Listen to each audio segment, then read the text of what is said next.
देख रहे हैं सत्यहिंदी.com। एक नजर अब तक की सुर्खियों पर।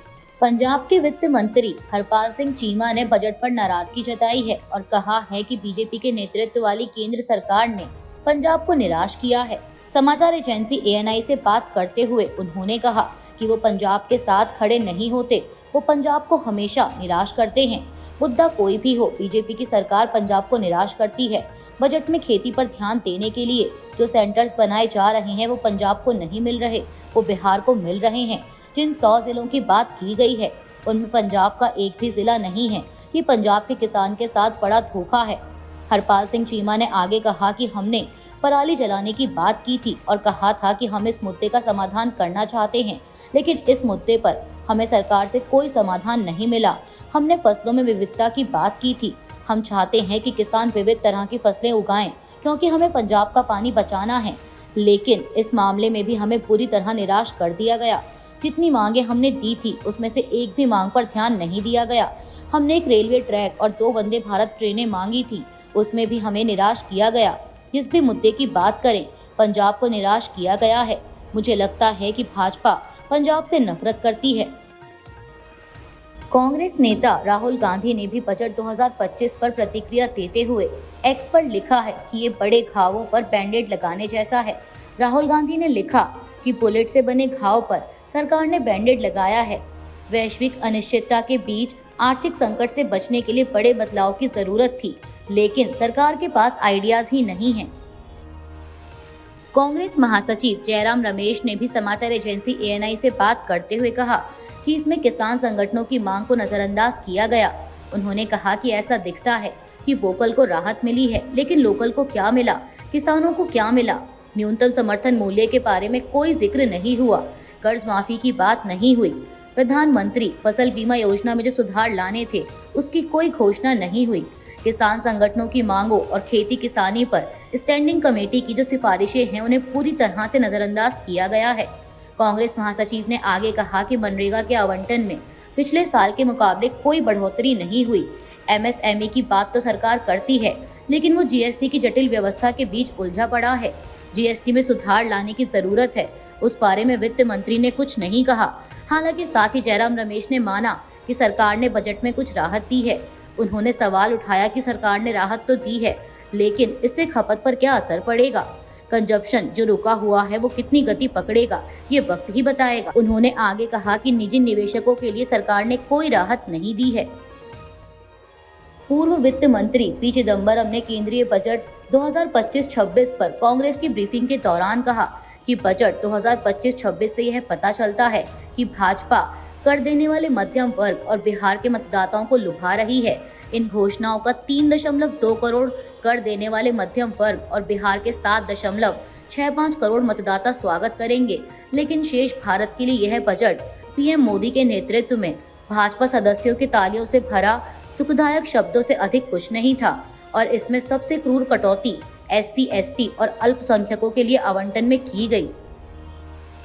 आम आदमी पार्टी पर भ्रष्टाचार में लिप्त होने और अवैध प्रवासियों को पनाह देने का आरोप लगाते हुए केंद्रीय गृह मंत्री अमित शाह ने कहा कि दिल्ली में पार्टी के खिलाफ बड़ी लहर है, क्योंकि वह घपला घुसपैठियों को पनाह और घोटाला वाली 3G सरकार चला रही है। केंद्रीय मंत्री ने कहा कि पहले G का मतलब है घोटाले वाली सरकार, घोटालों को करने वाली सरकार। दूसरे G का मतलब है घुसपैठियों को पनाह देने वाली सरकार और तीसरे G का मतलब है घपले करने वाली सरकार, भ्रष्टाचार में लिप्त सरकार। मुस्तफाबाद विधानसभा क्षेत्र में एक चुनावी सभा को संबोधित करते हुए शाह ने यह भी दावा किया कि आम आदमी पार्टी के नेता इन चुनावों में अपनी पार्टी के खिलाफ लहर से वाकिफ हैं।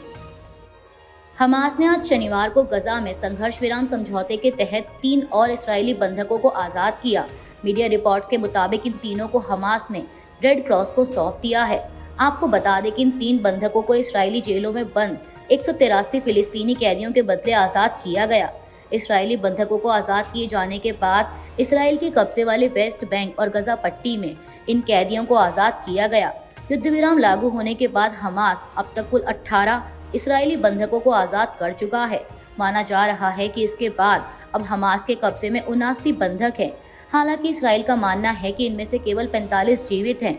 अब युद्ध विराम के दूसरे चरण में बाकी बचे बंधकों को रिहा किया जाएगा, जिसके बाद तीसरे चरण के दौरान उन बंधकों के शव या अवशेष इसराइल को सौंपे जाएंगे जिनकी मौत हो चुकी है। आपको बता दें कि वित्त मंत्री निर्मला सीतारमण ने शनिवार को पेश किए गए बजट में कई बड़ी घोषणाएं की हैं। इसमें आयकर स्लैब में बदलाव सहित जीवन रक्षक दवाओं को सीमा शुल्क से छूट, MSME की लोन गारंटी की सीमा आदि को लेकर कई बड़ी घोषणाएं शामिल हैं। आपको बताते हैं सरकार की कुछ प्रमुख घोषणाओं के बारे में। पहली, वित्त मंत्री ने कहा है कि अब 12 लाख रुपए तक की आय पर कोई आयकर नहीं लगेगा। इसके अलावा वेतन भोगियों को 75,000 रुपए तक अतिरिक्त स्टैंडर्ड डिडक्शन मिलेगा, यानी 12.75 लाख रुपए तक कोई टैक्स नहीं। दूसरी, MSME की लोन गारंटी सीमा 5 करोड़ से बढ़ाकर 10 करोड़ होगी। तीसरी, 36 जीवन रक्षक दवाओं को मूल सीमा शुल्क से पूरी तरह छूट दी गई। सिर्फ 6 जीवन रक्षक दवाओं पर रियायती टैक्स लगाया जाएगा। चौथी, किसान क्रेडिट कार्ड यानी KCC की सीमा 3 लाख से बढ़ाकर 5 लाख रुपए की गई। पांचवी, स्टार्टअप के लिए 10,000 करोड़ रुपए का फंड बनेगा। छठी, 500 करोड़ रुपए से 3 AI यानी आर्टिफिशियल इंटेलिजेंस एक्सीलेंस सेंटर बनेंगे। सातवीं घोषणा के तहत मेडिकल एजुकेशन में अगले 5 साल में 75,000 सीटें बढ़ेंगी। आठवीं, देश में PM धन धान्य कृषि योजना शुरू होगी, 100 जिलों को फायदा होगा। इसके अलावा 9वीं घोषणा में डेयरी और मछली पालन के लिए 5 लाख रुपए तक का लोन और 10वीं घोषणा कपास उत्पादन के लिए 5 साल की कार्य योजना।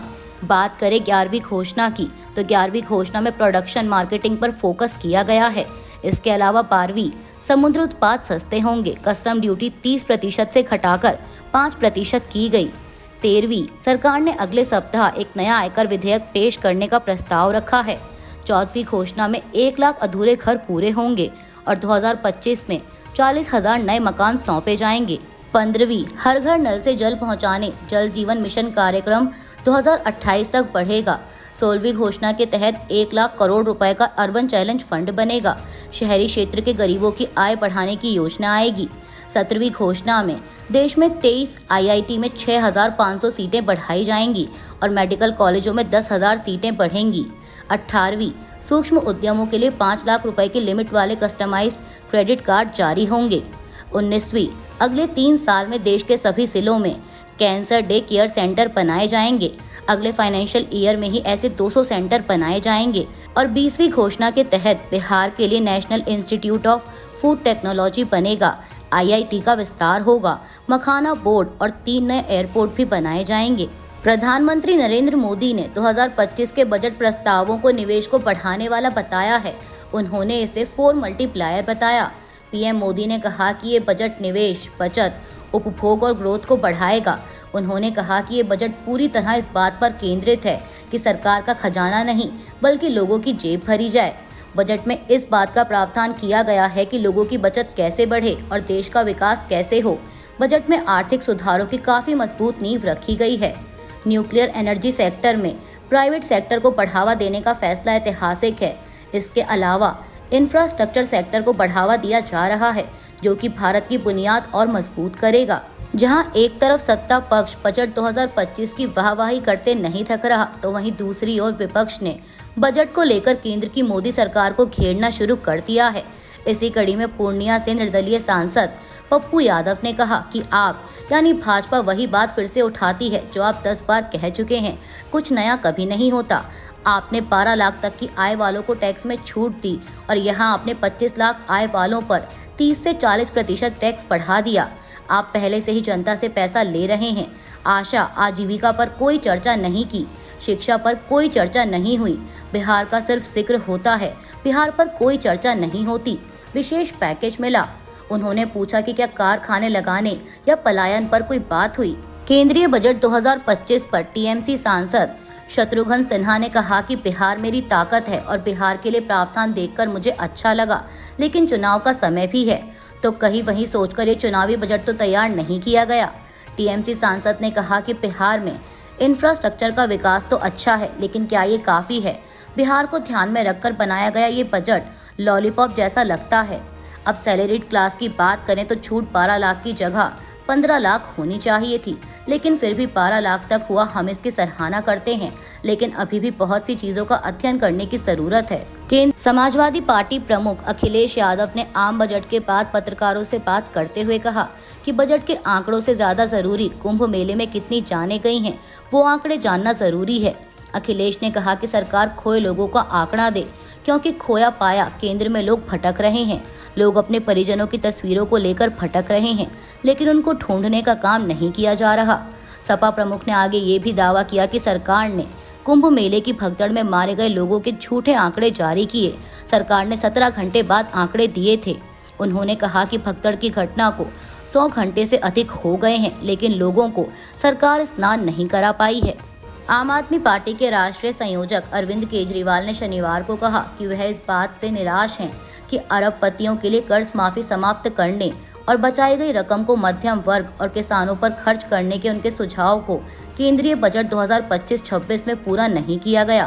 केजरीवाल ने एक्स पर एक पोस्ट में कहा कि सरकारी खजाने का एक बड़ा हिस्सा इन कर्ज माफी पर खर्च किया जाता है। अभी के लिए बस इतना ही। बाकी की खबरों के लिए जुड़े रहिए सत्यहिंदी.com के साथ। Copyright disclaimer under Section 107 of the Copyright Act 1976. Allowance is made for fair use for purposes such as criticism, comment, news reporting, scholarship, and research. Fair use is a use permitted by copyright statute that might otherwise be infringing.